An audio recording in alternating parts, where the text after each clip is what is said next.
Welcome. I'm Rob Wolcott, and this is 3 Billion Seconds, where we explore the future by speaking with people who are creating it. I'm happy to be here in Lexington, Kentucky at the Alltech One Ideas Conference. This is where the world of food and agriculture science gets together every year to discuss the future. And I'm pleased to be here with Jack Bobo. Jack is somebody who's been in the middle of this whole food and ag space for some time. In fact, Jack, you've been in a few spaces, not just agriculture technology, but also diplomacy, the State Department. We'll come back to that. But before we do, I want to know first, how did you get into this agriculture space? What inspired you to become such a leading figure in this space? Well, I'll go back even further than what inspired me. Growing up in southern Indiana, we had cornfields that literally came up to the back of our yard. But we weren't farmers. We had a family garden. And that family garden was about half the size of a football field. And so my family, we grew corn, we grew beans, we grew cantaloupe, watermelon, strawberries, and my mother canned everything. And so I tell people we were subsistence farmers, and we were all organic because we had child labor. Right. And I did not love it every day, but I can tell you it really helped shape who I am, and it has a tremendous impact on what I do every day now. So my parents were right. So that's interesting. You were gardening in a home plot, looking over a large field as a child. Yeah. And by the way, I didn't know this about you. You grew up in southern Indiana. I was born in Evansville, Indiana. Okay. So I don't know how far that is from. I'm from New Albany. Oh, all right. Well, maybe we better cut the tape now and not bore everybody. But it's great to meet a fellow Hoosier. So it was a great way to become engaged in the space, but that didn't necessarily mean that you would devote your life and career to this. How did that happen? Well, when I went to undergraduate, I was thinking of going to medical school. And so I studied biology, chemistry, psychology. And then I made a turn and I went into the Peace Corps, and I was a science volunteer in Central Africa. And while I was there, I really felt that I wanted to work on environmental challenges that face the world. And so when I came back, I got a master's in environmental science and a degree in law. And my feeling was that I'd work on international environmental policy. But when I finally landed a job at the State Department, it was in the agriculture office, not the environment office. And it was at that moment that I realized that if you want to have the biggest impact on the planet, it's through agriculture, not necessarily through environmental issues directly. Right. So it was a serendipitous event that set you on a path. Absolutely. Opened that door for you. That's great. So you've said a number of times, and in fact at this conference last year in your keynote, you've said that we're going to have 9+ billion people on the planet later this century. We don't need to use more agricultural land to feed that many people. That seems like a bold statement. How can that be? So we're going to have 9, maybe even 10 billion people by 2050. And the challenge that we face is that today, 40% of all the land on Earth is already devoted to agriculture. The amount of cropland is the size of South America, the amount of pasture land the size of Africa. So the footprint of agriculture is as big, if not bigger, than it needs to be. And so what we really need to do is we need to do it using more productivity. So we need more intensive agriculture, but we also need to reduce food waste and other things. And so science and technology have demonstrated year after year over the last 200 years that they can keep up with that population growth. And so I'm confident that science can do it. So we have to trust in technology in order to enable us to get there. I think that much is clear. But what kind of technology is a question.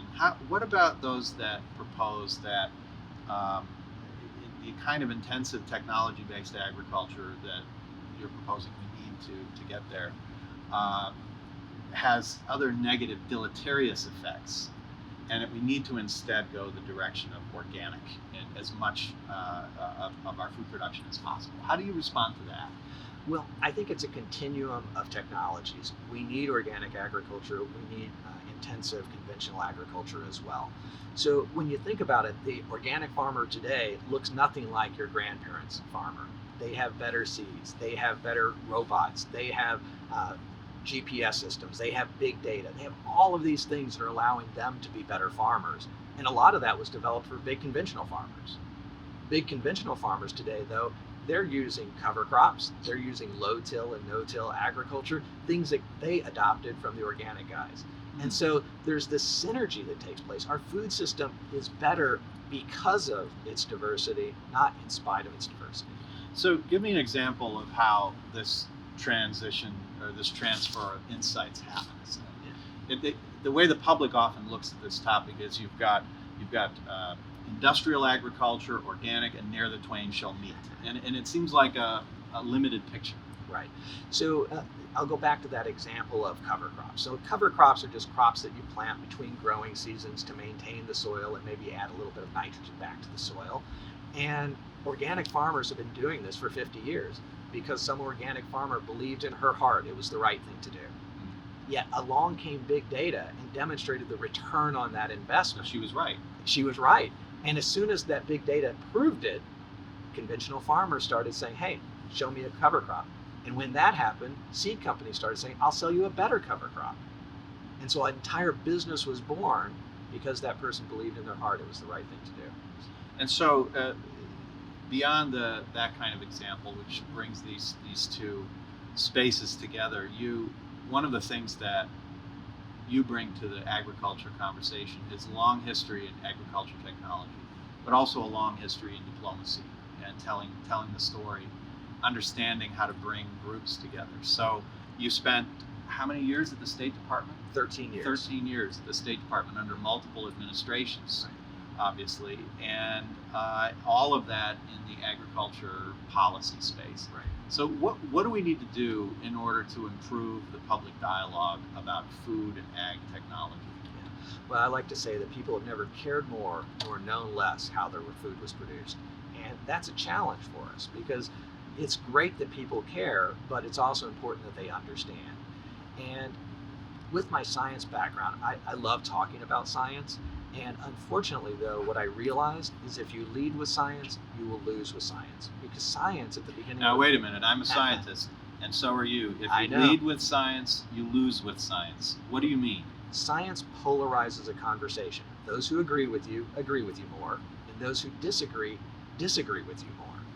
And so what you really need to do is you need trust. So I was having a conversation with 800 meat scientists. I know it's exciting. And I told them, if people don't trust you, science doesn't matter. Yeah. And if people do trust you, science doesn't matter. Stop telling people what you do and tell them why you do it. If people get the why, they don't care about the what. So this makes sense, and of course it's a larger topic of trust, and trust in institutions, trust in science, etc. But give us an example of how that dynamic can work. Right. So today you have people that are concerned about chemicals in their food. Well, all food is made of chemicals. And so that's a challenge when food companies have preservatives in them. And the food company is trying to explain that this allows greater shelf life, it allows your product to last longer, and you get to enjoy it and taste better instead of throwing it away. And people worry about food waste. And so if people don't trust those companies, though, they ask for clean labels that don't include those products. And so that can contribute to food waste and other things that are actually contrary to most people's personal values. And so we need to find that way of communicating it. Now, today, there are organizations where farmers and ranchers are beginning to reach out and talk and tell their own stories. And this is beginning to have a difference because people love farmers, they just don't like farming. And we need to get people to get out and see what's happening on the farm, because what they find is farmers are incredible stewards of the land. They plan on passing along that land to their children, and all it takes is one time on a farm to understand that that farmer is somebody who is passionate and caring and shares your own values. So the more experiences where we can get people talking to each other and coming face to face, the better. So really humanizing the space and the people who are in it. And that makes a lot of sense, but the public dialogue right now in so many arenas is so polarized. Have you seen an example of this working and shifting minds, and how do we do so in such a divisive environment? So there have been some recent studies that show that some of the younger people are more open to GMOs, genetically modified foods. And so some of it is a generational issue, some of it is cultural, some of it depends on the different socioeconomic strata. And so there are all of these different forces at play, and I think that there are opportunities and that people are going to become more open to technology.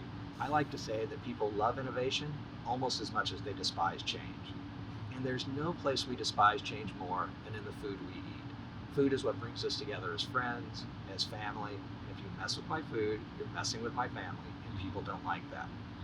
But we also like innovation. We like smartphones. We like all of these things that make our lives better. Sometimes we try sushi or other spicy foods. And so we need to shift the conversation from about change to about innovation. And innovation is something that people will see as positive. And so there are ways to do it.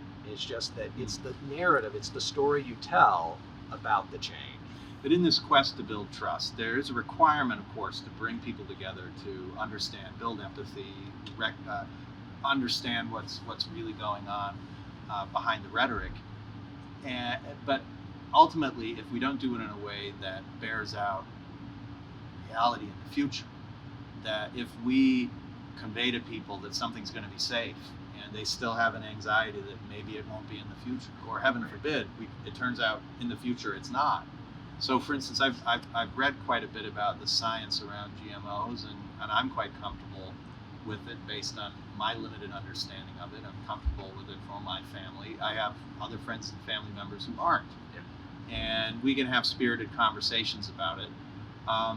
But I have to admit, despite the solid science behind it, very good science behind it, that makes me comfortable to eat it and share it with my family, we have had false starts in the past. And science has told us that asbestos was a great thing for a long time until it wasn't anymore. How do we navigate that peril in the future? Because we need the tech, but we also need to protect the community. Well, when we say the word natural, all sorts of wonderful things come to mind. We think of rainbows and butterflies, but Zika and Salmonella and chikungunya, all those things are natural as well. Yeah. And so part of it is just what comes to mind when we talk about it. But when you're talking about GMOs, the problem is that some people will discuss, why do you like GMOs when they're drugs and biologicals and things, but you don't like it in food? And it makes perfect sense. Because when we're in a loss situation, like being sick, you're willing to take a risk to get better. But if things are going well, even an incredibly small risk, or even no risk at all, seems like a big challenge. So what we really need to do is we need to have products that people want and love. And so the company I work for, in Trexon, one of our subsidiaries is Okanagan Specialty Fruits. And last year they introduced the Arctic apple, which is a non-browning genetically engineered apple.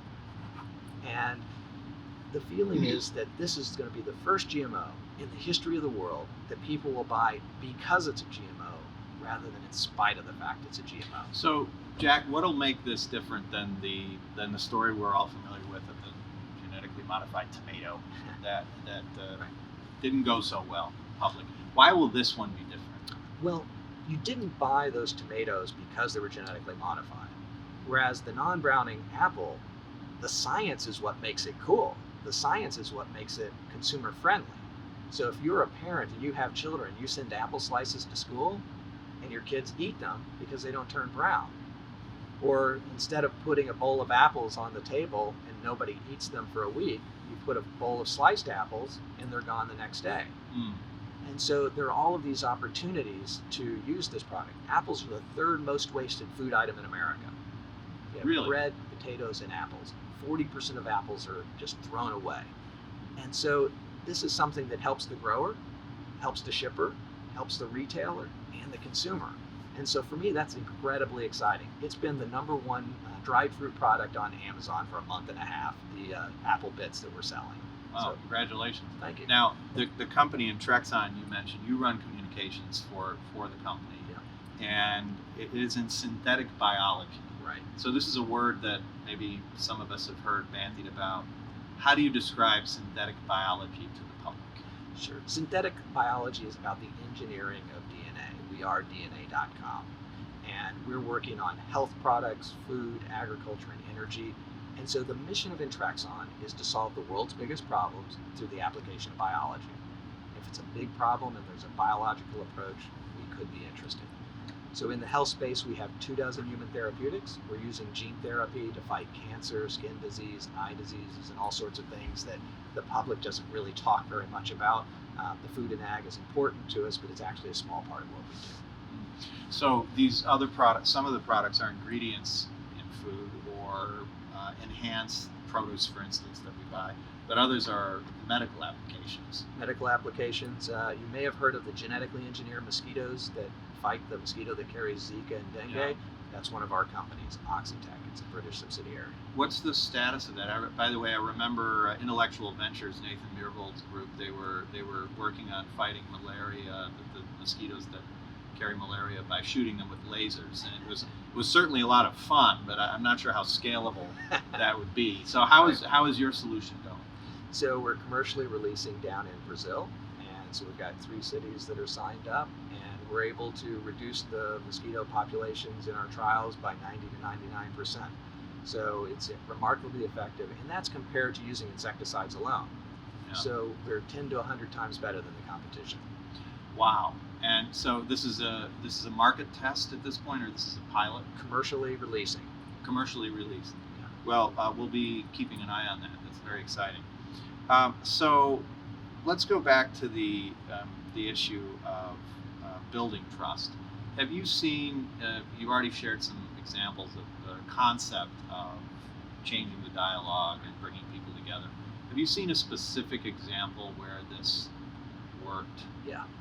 So a few years ago, I was at a National Academy of Sciences event, and during the coffee break, I was speaking to somebody who was a pretty big opponent of GMOs and ran an organization that was against it. Yeah. And during that conversation, I talked about what I saw as the role of organic in a food system and conventional, and how I thought all of this could work together. And at the end of the conversation, she looked at me and she said, "You know, I'm surprised that somebody with such a nuanced view works at the State Department." And that was her way of saying I was not a complete idiot. I wasn't crazy or evil. And if you can get your opponents to just think you're a reasonable person, that's what progress looks like. It's not convincing them that GMOs are good. It's opening a door for a conversation.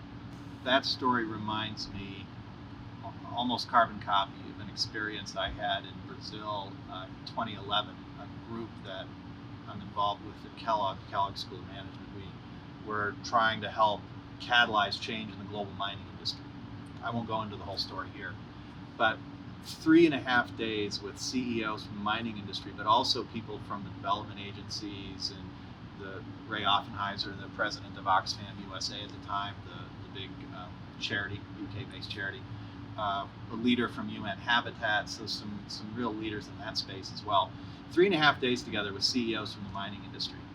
At the end of the 3.5 days, which was quite productive, challenging but productive, these 2 gentlemen, who were both from the development space, Ray and I think the other fellow's name was Christian, had sat next to each other the entire time. They stood up near the end and they said, "Before you conclude, we want to share something.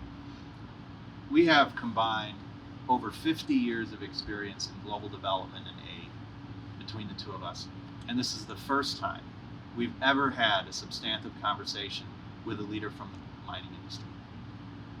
And they said, "This is great, and it's also sobering to imagine." Right. So I think it's that kind of conversation. We have to find safe places. We have to find places where people can beat each other up in positive ways and really challenge each other. But to make this happen.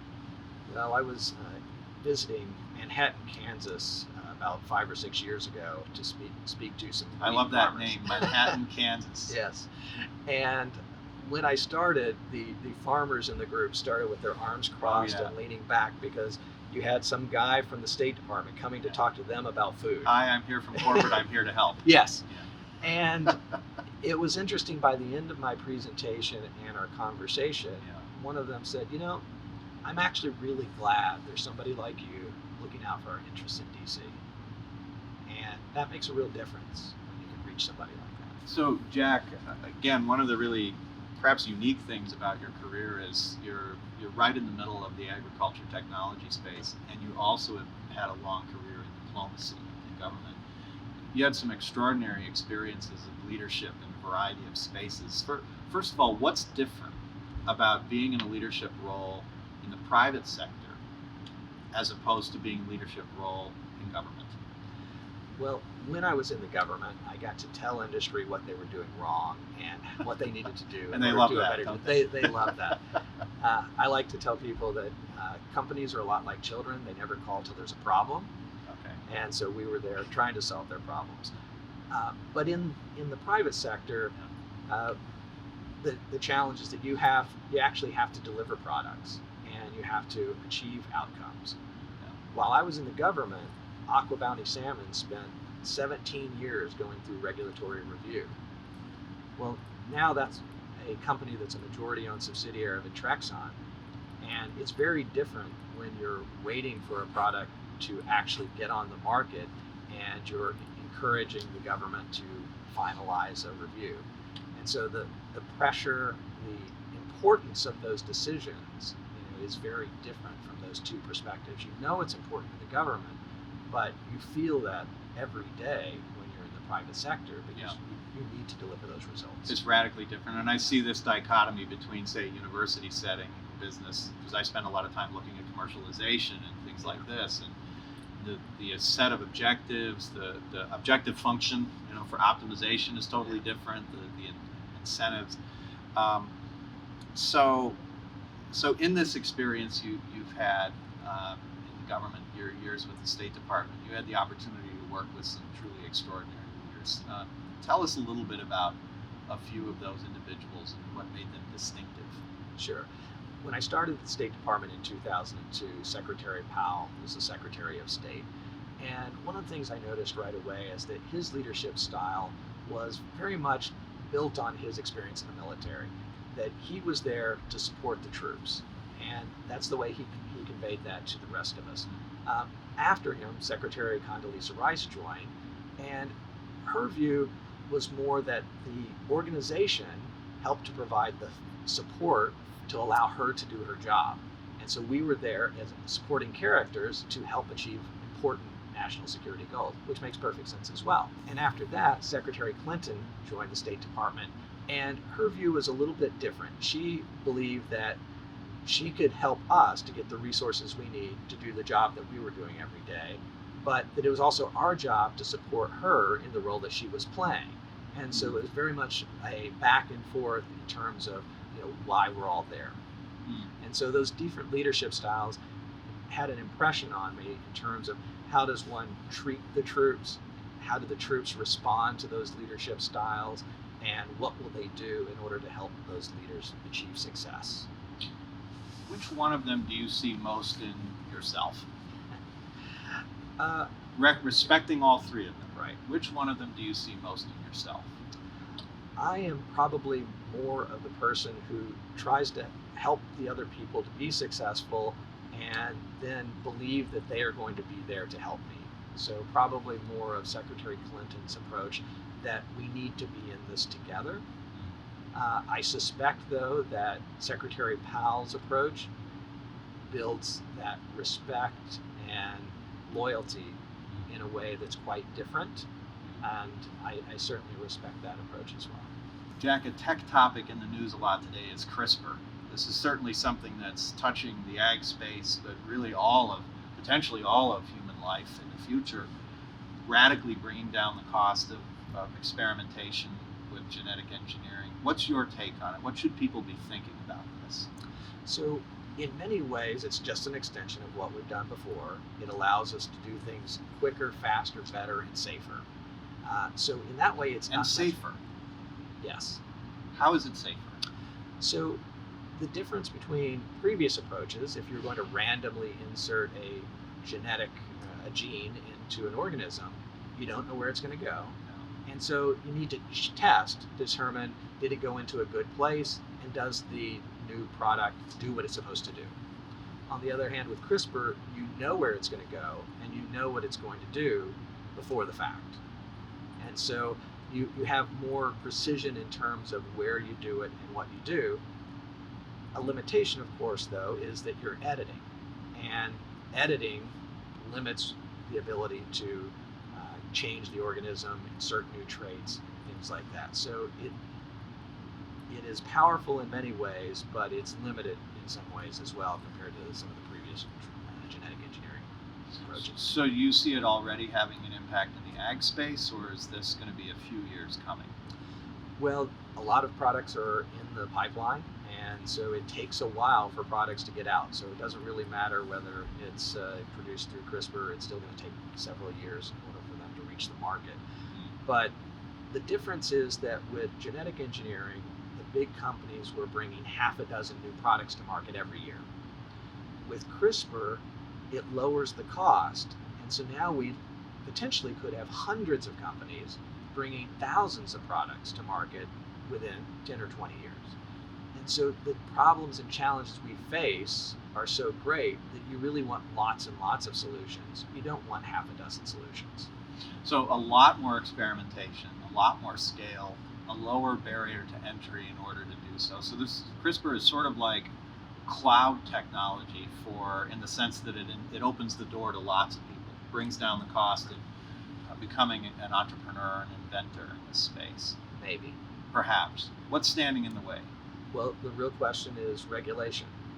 Because if it's regulated like genetic engineering, you will end up with half a dozen new products every year from half a dozen companies, because you're going to spend $100 million to bring each of those. And only the large established enterprises will have the wherewithal to do that. Right. So the greater the regulatory barrier, the fewer companies can do it, and the fewer products you end up with. I mean, that's just inevitable that if the cost is high, innovation will be low. So how do we strike that balance between safety and innovation? Well, the regulators are used to doing this. They take a risk-based approach to regulation, and that's the way they've done it for a long time. And so the level of regulation should be based on the risk of the product involved. And so with a lot of CRISPR technologies, if you're only changing a single nucleotide in the genome of an organism, well, that could happen through random mutagenesis, any day. So why would we regulate that at all? Because it's happening all the time anyway. On the other hand, if you're making dramatic changes in an organism, well, maybe regulators need to look at that, because if you're really changing something that's going to fundamentally change that organism, maybe regulators need to know whether or not it works. So bringing back your experience with diplomacy, how does the global picture fit within this regulatory construct? I mean, the United States isn't acting in isolation. There are lots of other people in the world doing lots of things. Is it ever possible that we could have a global set of standards, or how do you see that evolving? Well, we don't when it comes to genetic engineering. Every country looks at every product itself, and that's definitely an additional barrier, an additional challenge. A couple of things to think about with CRISPR. One, you're just tweaking the DNA in a way that nobody can detect. So it's not as if somebody could go and figure out whether or not a product that you have has been edited. So that's one concern that governments are going to have. The other is the regulatory system as you're describing it. So imagine in the United States where the U.S. Department of Agriculture has decided not to regulate gene-edited crops. But on the other hand, we don't know yet what China will do. Well, China's regulation for genetic engineering is that you can't apply for a permit to import something into China unless it's been approved in the country of export.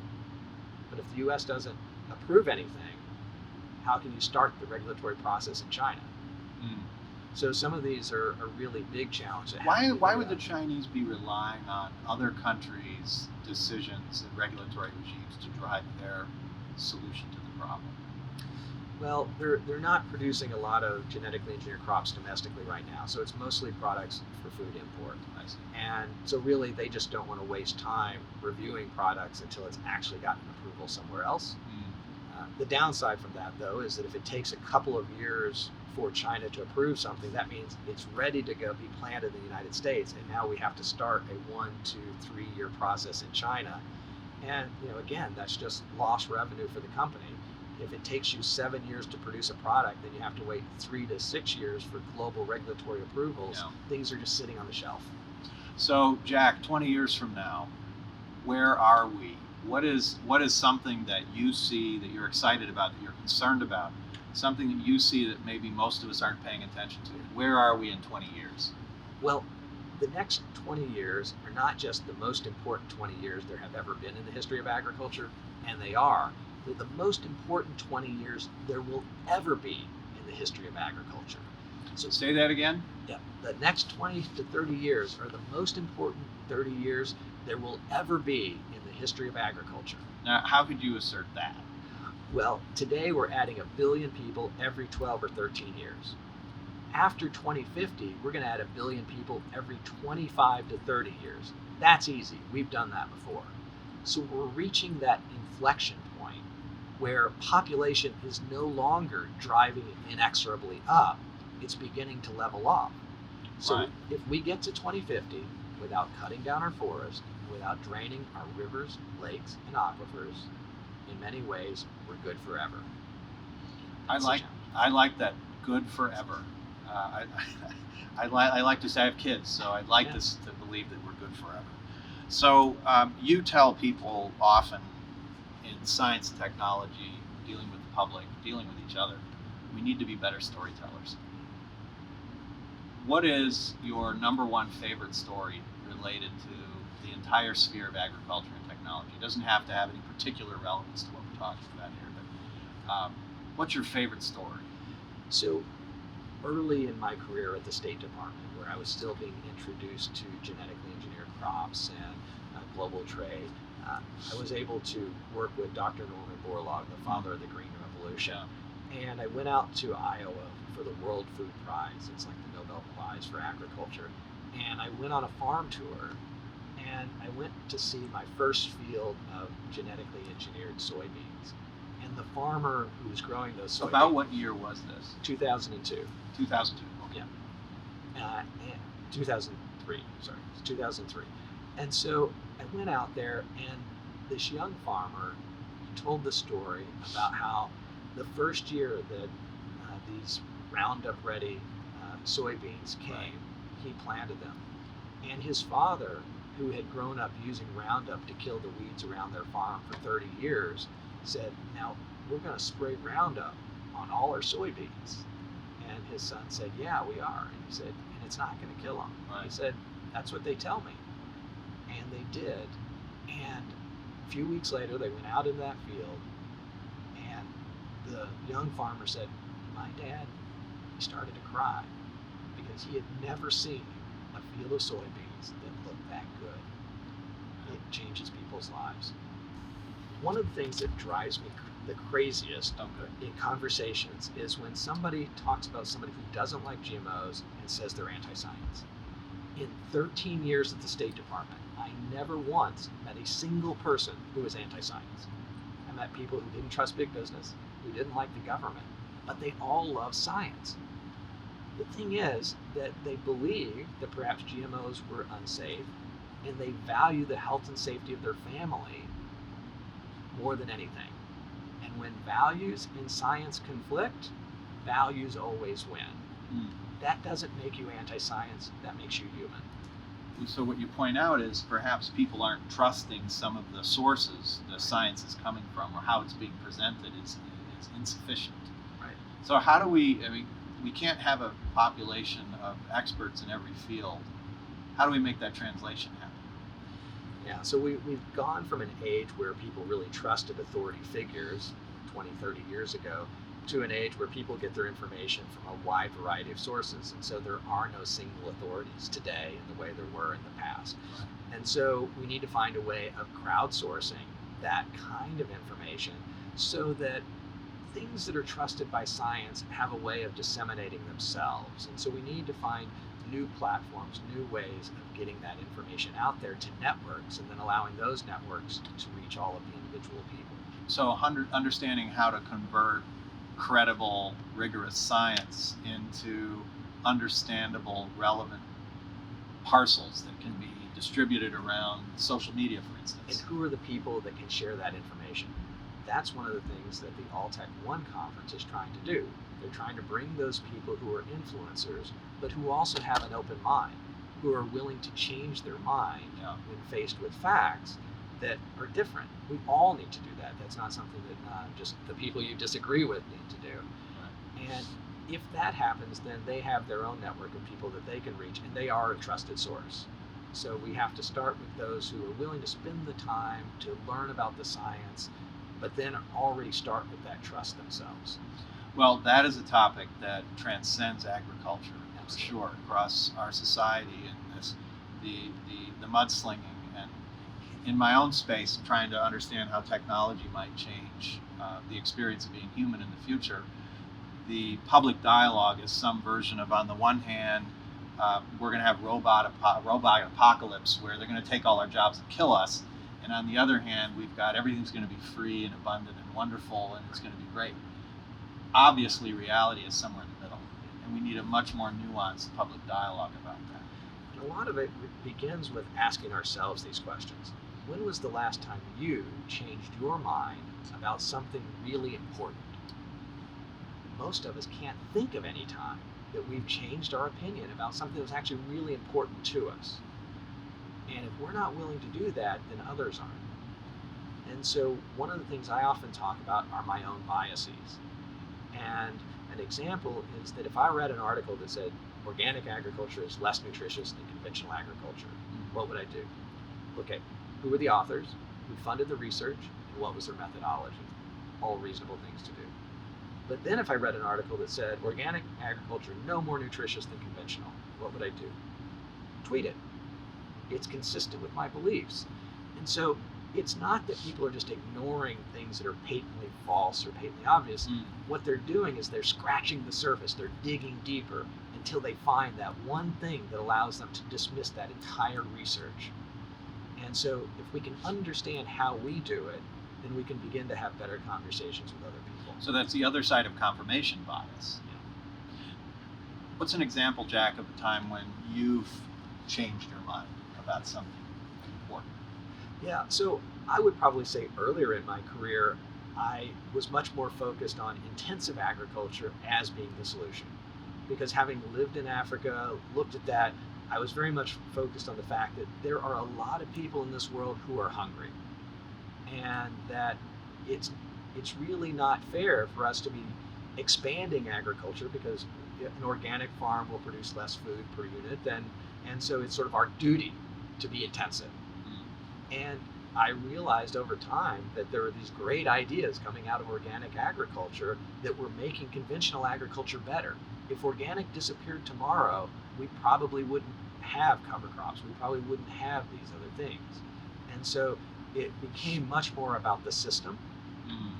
And I also came to realize that science doesn't convince anybody of anything. I mean, that was the most humbling experience for me, was realizing that I was beating people up with science instead of leading them to knowledge. Well, as Thomas Kuhn would have said, science doesn't even convince scientists of anything. So we're coming down to the end of our conversation. Hopefully not the last of our conversations in life. 3 words to describe how you feel about the future. Hyphens are acceptable. 3 words to describe how you feel about the future. Hyphens are acceptable. Excited, hopeful, and ready. Excited, hopeful, and ready. Ready for whatever comes. Absolutely. So never have people cared more about their food or known less about where it comes from. At the same time, as Jack said, people want products they love. And with technology, we can provide products that people love and that are good for them. We can also, of course, provide products that aren't positive or that backfire in the future. So navigating that path will be essential to having 9 billion people on the planet successfully in the future. We have to lead with science in terms of development, but maybe not in terms of telling the story, maybe not in terms of bringing it together. We need more reasonable people like Jack and his colleagues coming together around these issues.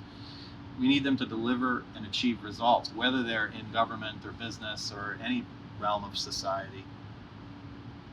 Jack, I imagine you at home as a child in southern Indiana, toiling away in child labor, in contradiction of any child labor laws at the time in your family's garden. And I wonder if you had a brief insight into the future that you would eventually take. I myself have a related story, somewhat different, but related to agriculture, and that is I decided to go into innovation as a field.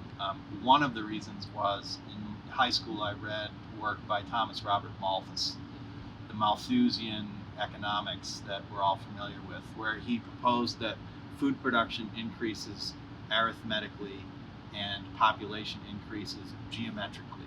And therefore, at some point in the 19th century, society will collapse under the weight of its own demands and mass starvation, conflagration, and warfare. Sounds similar to where we are today. There are only two reasons Malthus was wrong. One was the end of the Little Ice Age, and the other was innovation. Innovation in agriculture, innovation in general. And that was one of the reasons I decided to devote my career to this topic. Jack, thanks so much for devoting your life and career to this topic. Thank you.